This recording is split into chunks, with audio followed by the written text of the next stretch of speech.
살아계신 하나님의 말씀은 요한계시록 3장 21절에서 22절 말씀이며 신약 402페이지입니다. 이기는 그에게는 내가 내 보좌에 함께 앉게 하여 주기를 내가 이기고 아버지 보좌에 함께 앉은 것과 같이 하리라. 귀 있는 자는 성령이 교회들에게 하시는 말씀을 들을지어다. 아멘. 본질에 집중하고 하나님 말씀에 집중함으로 인해서 칭찬받은 교회가 나오는데 7교회 가운데 2교회는 빌라델피아 교회와 스무나 교회로 볼 수 있습니다. 그리고 7교회 가운데 책망받았던 5교회는 결국은 예수님께로부터 진단과 처방을 받기를 진단을 하고 처방을 했습니다. 그런데 책망거리만 가득하게 된 것입니다. 그 중에서 오늘 이제 소아시아 7교회 가운데서 마지막에 나오는 라오디게아 교회를 향한 주님의 진단과 처방과 또 그 교회를 향한 상급에 대한 약속한 부분에 대해서 오늘 말씀을 통해서 상고하면서 은혜를 나누기를 원합니다. 자, 먼저 이 라오디게아 교회의 성도들이 생각했던 라오디게아 교회는 어떤 교회인가? 우리가 생각하는 우리 교회에 아마 생각이 있고 또 다른 사람들이 생각할 때 다른 성도들이 우리 교회를 바라보는 시각이 똑같을 수도 있지만 다를 수도 있습니다. 또 세상 사람들이 바라봤을 때 또 관점이 다를 수도 있습니다. 자, 그렇다면은 라오디게아 교회 성도들이 당시 자기 교회를 어떻게 생각했는가? 자, 17절 말씀, 17절 상반절인데 같이 한번 읽도록 하겠습니다. 내가 말하기를 시작. 내가 말하기를 나는 부자라 부유하여 부정한 것이 없다 하나 됐습니다. 아멘. 네가 말하기를 뭐라고요? 나는 부자라 부유하여 부정한 것이 없다. 이렇게 생각을 했다는 것입니다. 라오디게아라는 말은 BC 250년경에 안티오쿠스 2세가 그의 아내인 라오티케의 이름에서 유래하여 붙인 지방이 바로 라오디게아 지방인데, 당시 라오디게아 지방은 아시아와 유럽을 잇는 중요한 교통의 요충지였습니다. 그러니까 아시아에서 유럽으로 가려면 이 지역을 반드시 통과해야 되고, 또 유럽에서 아시아로 오게 되면은 먼저 밟는 땅이 바로 라오디게아 지방이라고 보면 되겠습니다. 또 그로 인해서 무역이 발달하게 되었고 양질 좋은 양모를 많이 생산하는 주 생산지가 되었고, 이로 인해서 일찍부터 금융 사업이 활발하게 일어났던 도시였고, 오늘날로 본다면은 미국의 뉴욕이나 또 홍콩 같은 이런 금융의 허브 도시라고 볼 수 있습니다. 게다가 유명한 의과 대학도 있었는데 이곳에 생산된 부르기아 안약이라는 이 약은 세계적으로 각광받는 이런 의약품이었습니다. 더욱이 이 도시는 자유분방한 사회적인 분위기를 가지고 있었습니다. 그로 말미암아 라오디게아 교회의 성도들은 다른 교회들처럼 외부로부터 핍박을 받지도 않고 또 경제적인 어려움을 겪지도 않는 최고의 환경을 가진, 최적의 환경을 가진 좋은 조건을 갖춘 교회였습니다. 그래서 라오디게아 교회 성도들이 스스로 생각하기에는 우리는 우리 도시 자체도 부자지만 그 부자 도시에 세워진 이 교회 자체도, 여러분 그 교회 라오디게아 성도들이 라오디게아 안에 사는 사람들이 라오디게아 교회에 오지 않았겠습니까? 그래서 부자 도시에 세워진 이 교회, 또 부자 성도들이 모인 이 교회, 그러니까 뭐 아쉬워할 필요 없습니다. 여러분, 아쉬움이 없다는 것은 어떻게 잘 생각해 보면은 기도 제목도 많지 않았다는 것으로 이렇게 한번 잠깐 생각해 볼 수가 있습니다. 꼭 그렇지는 않겠지만 아쉬움이 없다, 필요가 별로 필요한 것이 별로 없다, 이렇게 생각할 때는 기도가 좀 약화될 수 있다, 이렇게 생각해 볼 수도 있다는 것입니다. 두 번째로, 라오디게아 교회 성도들은 그렇게 생각했지만 주님은 이 라오디게아 교회를 어떻게 평가하고 어떻게 생각하셨는가, 어떻게 진단하셨는가 하면은, 자, 아까 읽었던 17절 중하반절을 마저 읽도록 하겠습니다. 내 공고한 것과 시작. 내 공고한 것과 가련한 것과 가난한 것과 눈먼 것과 벌거벗은 것을 알지 못하는도다. 네.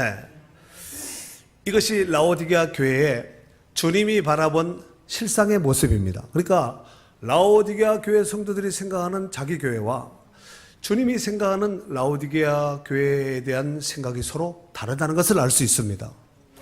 이사야 55장 8절 9절에 보면은 이는 내 생각이 너희 생각과 다르며 내 길은 너희 길과 다름이니라. 여호와의 말씀이니라. 이는 하늘이 땅보다 높음 같이 내 길은 너희 길보다 높으며 내 생각은 너희 생각보다 높음이니라 그랬습니다. 라오디게아 교회의 안타까운 특징 중에 하나는 자기네들은 부자라고 생각했지만 주님이 보셨을 때는 가난한 교회라는 것입니다. 그들이 생각하기에는 교인 수도 많고 교회도 잘 짓고 뭐 재정도 풍부하고 뭐 많은 뭐 구제하고 봉사하고 얼마든지 돈으로 할 수 있는 부분에 대해서는 다른 어떤 교회보다도 영향력을 크게 끼치면서 활동을 한 교회라고 볼 수 있습니다. 하지만 하나님께서 보시기에는 곤고하고 가련하고 가난하고 눈 멀고 벌거벗은 교회였다는 것입니다. 그도 그럴 수밖에 없는 그 이유는 그들의 신앙생활은 한 발은 하나님께 한 발은 세상의 따귀를 펼쳐놓고 양다리를 걸쳐놓고 차지도 덥지도 않는 뜨뜻미지근 이런 신앙으로 인하여 주님 보시기에 불편한 구역질나는 교회였다는 것입니다. 그 내용이 16절에 있지요. 한번 다 같이 읽도록 하겠습니다. 시작. 내가 이같이 미지근하여 뜨겁지도 아니하고 차지도 아니하니 내 입에서 너를 토하여 버리리라. 막 주님이 보셨을 때는 토하기 막 속이 울렁거려서 토하기 바로 직전의 상태인 교회가 바로 라오디게아 교회였다는 것입니다. 세 번째로 이런 라오디게아 교회를 향한 주님의 처방전, 그들이 살아날 수 있고 회복될 수 있는 처방전을 주셨는데 18절과 19절 두 절에 있는 말씀을 다 같이 읽도록 하겠습니다. 시작. 내가 너를 권하노니 내게서 불로 연단한 금을 사서 부여하게 하고 흰옷을 사서 입어 벌거벗은 수치를 보이지 않게 하고 안약을 사서 눈에 발라보게 하라. 물은 내가 사랑하는 자를 책망하여 징계하노니 그러므로 내가 열심을 내라. 회개하라. 아멘. 자, 라오디게아 교회를 향한 처방의 말씀입니다. 18절에 보니까 세 가지를 사라고 이렇게 말씀을 하고 있지요. 첫 번째, 불로 연단한 금을 사라는 것입니다. 두 번째로는 흰 옷을 사서 벌거벗은 수치를 보이지 않게 하고, 세 번째로는 안약을 사서 눈에 발라보게 하라라고 말씀하고 있습니다. 여러분, 이 부자 교회에서 사라고 하면은 뭔들 못 사겠습니까? 아마 천국도 우리가 돈 주고 산다면은 사겠습니다 할 정도로 이런 어마어마한 무시무시한 이런 재정과 좋은 호조권을 가지고 있는 이 교회였다는 것입니다. 자, 그럼 이 부분에 대해서 세 가지 사라라고 말씀하신 이 부분에 대해서 좀 더 자세하게 살펴보도록 하겠습니다. 첫 번째, 무엇을 사라 그랬어요? 불로 연단한 금을 사서 부요하게 하라고 말씀하셨습니다. 여러분, 불로 연단한 금은 순도 높은 금을 말하는데, 이 말은 문자적인 뜻이 아니라 예수 그리스도를 믿는 믿음 안에서 자기 십자가를 지고 신앙에 연단된 정말 당금질된 순결한 정금 같은 신앙으로 거듭나라는 말씀이에요. 일반적으로 금이 광물질에서 막 섞여 있는 뭐 돌이나 이렇게 섞여 있겠죠. 광물질에서 금을 빼려면은 좋은 금이 들어있는 있을 만한 그 광물질 50톤의 돌을 깨트리면은 약 1kg 정도의 금이 나온다는 것이에요.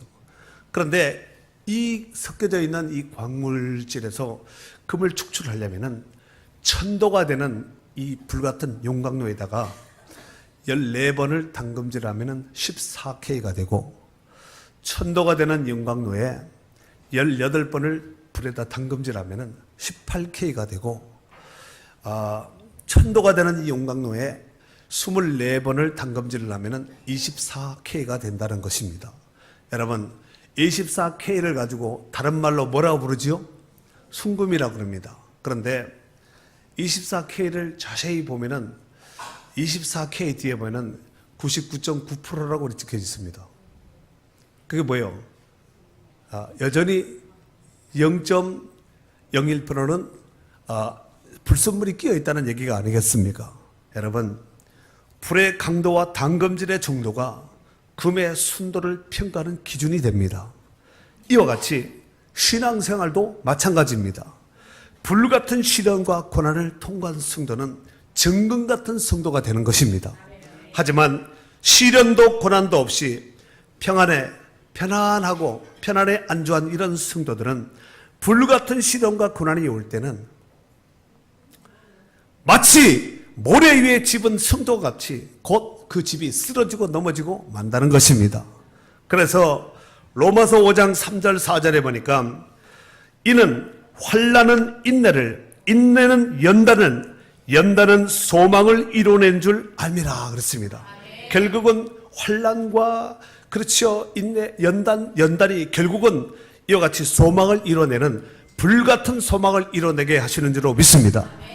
야고보서 1장 12절 말씀에 보니까 시험을 참는 자는 복이 있나니 이런 시련을 견뎌낸 자가 주께서 자기를 사랑하는 자들에게 약속하신 생명의 멸관을 얻을 것이기 때문이라 그랬습니다. 두 번째로 흰옷을 사서 벌거벗은 수치를 보이지 않게 하라고 말씀하셨습니다. 여기서 흰옷이라 하면 문자적으로 단순한 하얀 옷인가 보다 이렇게 생각할 것이 아니라 흰옷은 상징하는 것이 있습니다. 즉 정결과 승리를 상징합니다. 즉 예수 그리스도의 보혈로 속죄함 받고 의롭다 하심을 받은 것을 말하고 있습니다.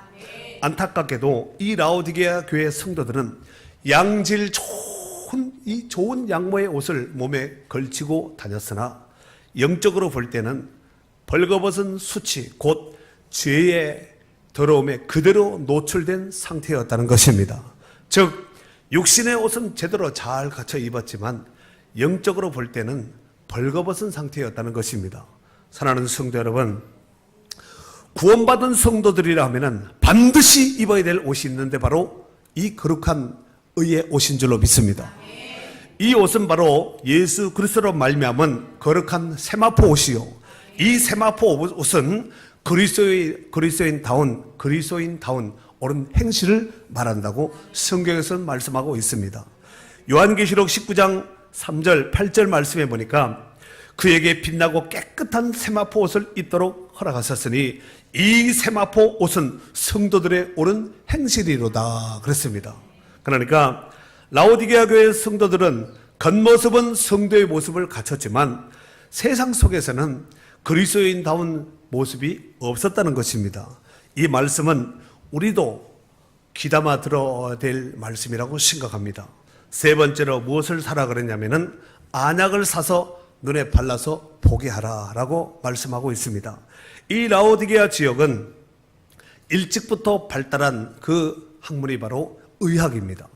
그 중에서 안약과 고약은 대표적인 의학으로 볼 수가 있는데 그로 인해서 이 라오디게아 교회 성도들은 육신의 눈은 밝게 보며 눈에 대한 질병을 치료하는 데는 이 약이 이쪽에서 나는 약이 최고입니다.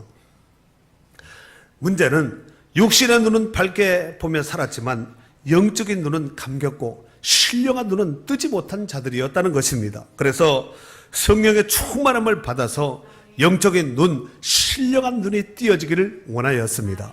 이 은혜가 오늘 우리 가운데도 있기를 주의 이름으로 축원합니다. 라오디게아 교회가 주님의 책망을 받기까지의 여러 가지 이유와 원인이 있었는데 모든 환경적인 조건이 최적의 조건을 갖추었음에도 불구하고 영적으로 봤을 때는 소아시아의 7교회 가운데 가장 타락되고 정말 최악의 상태에 빠져 있는 이런 영적인 상태를 가지고 있던 교회가 라오디게아 교회였습니다. 뿐만 아니라 주어진 부와 자유를 영적 성장의 발판으로 삼지 않고 세속에 빠져서 육신의 향락에 빠져 세속에 푹 젖어서 이와 같이 한쪽에는 하나님 편에 한쪽에는 세상다리 양다리 걸치는 이런 어정쩡한 교회요 성도가 되었다는 것입니다. 이러보건대 우리에게 주어진 환경의 조건이 아무리 최적의 상태라 할지라도 반드시 신앙생활을 잘 하는 것은 아니라는 것을 알 수가 있습니다. 그러니까 환경이 좋으면 신앙생활 잘 할게요. 시간이 나면은 뭐 할게요. 뭐 돈이 생기면 뭐 할게요. 뭐 건강이 회복되면은 잘 할게요. 그것은 두 번째 이유라는 것입니다. 오히려 적당한 문제와 기도 제목이 끊임없이 있는 자가 하나님을 의지하는 믿음과 신앙생활을 더 잘하게 될 수 있는 가능성이 많습니다. 이를테면은 우리가 성경에 보면은 아브라함과 조카 롯이 나오지 않습니까? 그런데 롯은 좋은 환경을 따라갔지만 결국은 모든 것을 다 잃고 망해버렸습니다. 하지만 하나님의 말씀을 따라서 순종하며 나갔던 아브라함은 믿음의 조상이 되었습니다. 그러므로 적당한 문제와 기도 제목이 있는 것은 큰 축복이라고 생각합니다. 자기 경건의 생활을 위해서도 좋습니다.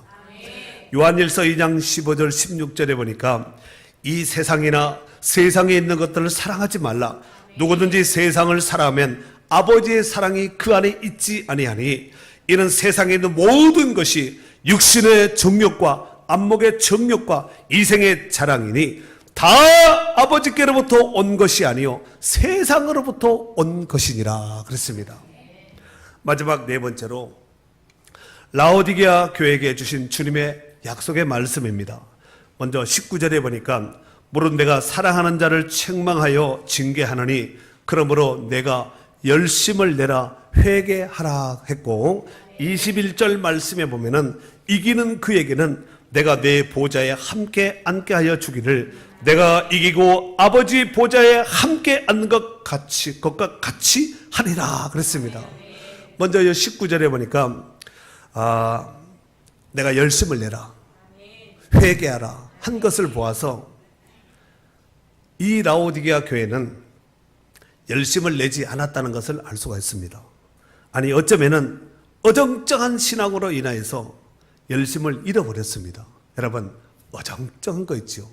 하는 것도 아니고 안 하는 것도 아니고 잠도 자는 것도 아니고 안 자는 것도 아니고 간밤에 축구로 인해서 아마 그렇게 되신 분이 아마 있을 수 있습니다. 축구해도 밤에 12시 하든 2시 하든 3시 하든 4시 하든 이기면은 안 피곤하거든요. 이기면 안 피곤한데 그 늦은 시간에까지 해서 봤는데도 져버리고 막 이렇게 해버리면은 막 이렇게 잠에서도 막 성질 날 것 같아요. 그 축구 선수 본인들은 오죽하겠어요. 애가 타지 않겠습니까? 감독은 코치는 얼마나 애가 타겠어요. 오늘 예수님께서 라오디게아 교회를 바라보는 그 관점이 애가 타는 거예요. 참 열심을 내고 얼마나 좋아요. 모든 조건이 최적의 상태, 최고의 상태인데 물질도 있고 시간도 있고 모든 조건이 다 되는데도 열심을 안 내는 거예요. 참 볼 때 안타깝게 그지없는 이 라오디게아의 모습을 소개하고 있는 것입니다. 로마서 12장 11절 말씀에 보니까 부지런하여 게으르지 말고 열심을 품고 주를 섬기라 그랬어요. 어떻게 하라고요? 열심을 품고 어정쩡하게 하지 말라는 얘기죠. 사랑하는 성도 여러분, 어정쩡한 믿음을 가진 사람은 마치 북이스라엘 시대 아합이 왕으로 있을 때에 그 시대 사람들이 우상에 잠식되어서 갈멜산상에서 엘리야와 대개 결전을 할 때도 이러지도 않고 저러지도 않고 어정쩡한 거예요. 여러분, 우리가 씨름이나 어떤 힘을 써야 되는 이런 상황이 있죠. 운동할 때 힘을 써야 되는 상황이 있잖아요. 그럴 때 힘을 막 정말 젖먹던 힘까지 막 이렇게 써야 되거든요. 그런데 힘을 쓴 것도 아니고 안 쓴 것도 아니고 어정쩡하게 이래가지고 무슨 힘을 쓰겠습니까? 마치 갈멜산상에 이러지도 못하고 저러지도 못한 이런 상태에 빠진 이런 사람들과 똑같습니다. 하지만 하나님은 지금도 하나님을 향해서 집중하고 하나님을 향해서 열심을 품고 정말 자기 생명까지도 아끼지 않고 죽도록 충성하는 이런 자를 지금도 찾고 있다는 것입니다. 역대하 16장 9절에 보니까 여호와의 눈은 온 땅을 두루 감찰하사 전심으로 자기를 향하여 자기에게 향하는 자에게 능력을 베푼다고 그랬어요. 하나님께 집중하는 자, 그에게 능력을 베푸고 그에게 은혜를 주신다는 것입니다. 사랑하는 성도 여러분, 신앙생활을 잘 하였던 예루살렘 초대교회 성도들의 모습을 특징을 성경에서는 이렇게 소개하고 있습니다. 사도행전 5장 42절 말씀해 보니까 그들이 날마다 성전에 있든지 집에 있든지 예수는 그리스도라고 가르치기와 전도하기를 그치지 아니하니라 그랬어요. 초대교회 성도들의 모습입니다. 우리는 어떤 것 같아요? 오늘 본문의 라오디게아 교회가 이제라도 정신 차리고 주님이 진단하시고 처방하신 그 처방전에 따라서 우리가 병원에서 가면은 진단하고 약국에서 약을 지어주잖아요. 그 진단한 대로 처방전을 줘서 약도 받아오고 이렇게 하지 않습니까? 오늘 라오디게아 교회를 진단하고 심각한 상태입니다. 세속화에 빠져서 보통 심각한 교회가 아니에요. 자기 교회가 최고라고 이런 또 우월감은 있는데 영적인 관점으로 탁 영적인 엑스를 투과해서 보면은 가련하고 공고하고 불쌍하고 벌벗고 이런 교회였다는 것입니다. 옷이 없어서 그런 것이 아니라 영적인 상태가 그랬다는 것입니다.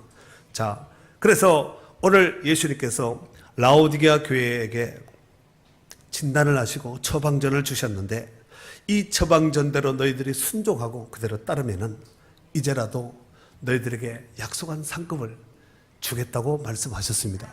그 상이 뭐냐면은 여기 21절에 기록된 말씀입니다. 이기는 그에게는 내가 내 보좌에 함께 앉게 하여 주기를 내가 이기고 아버지 보좌에 함께 앉은 것과 같이 하리라 그랬어요.